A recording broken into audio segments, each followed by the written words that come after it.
Okay, so let's jump right into a question that honestly sounds like it's pulled straight from a sci-fi movie. Can a piece of code, an algorithm, actually write like William Shakespeare? Can it capture that genius? I mean, think about this line. Just 6 simple words. But for over 400 years, they've perfectly captured this deep, universal human struggle. There's so much weight there. Doubt, life, death, all of it.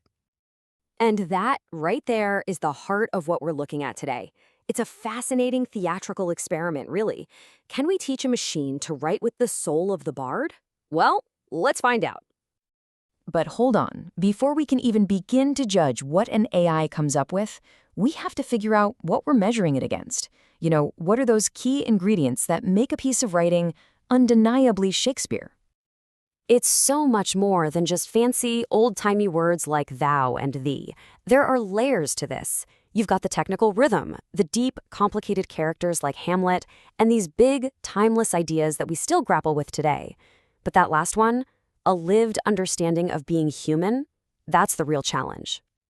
And speaking of rhythm, this is so cool. Iambic pentameter. Da-dum, da-dum, da-dum, da-dum, da-dum.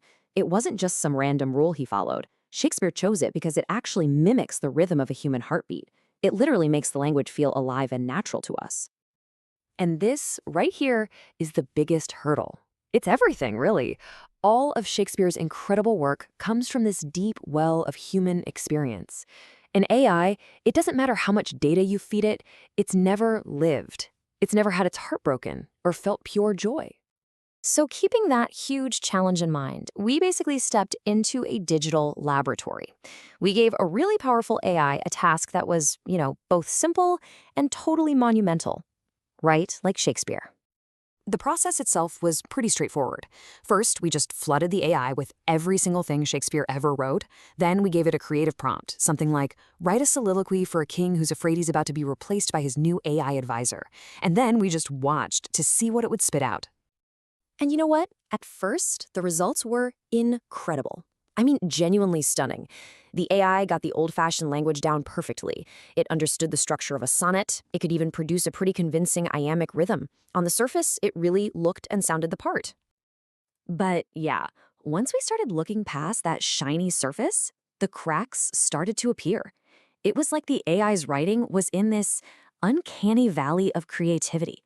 It's so close to being human, but something is just off. It feels hollow. Get this. This is an actual line the AI came up with.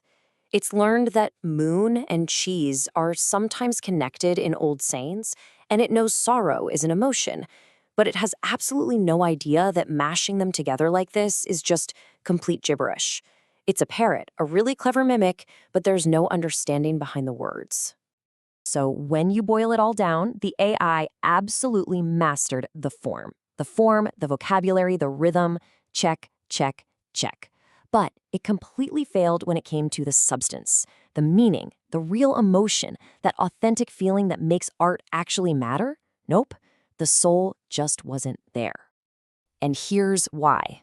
It all comes down to the source. Human creativity flows from our actual lives, from empathy. We make art based on what we felt. An AI just processes data and finds patterns. It knows the word love often shows up near the word heart, but it has no idea what either of those things actually feels like. So, if the AI can't replace Shakespeare, does that mean this whole experiment was a bust? Not at all. It just reframes the entire question. Maybe we've been looking at this whole thing the wrong way.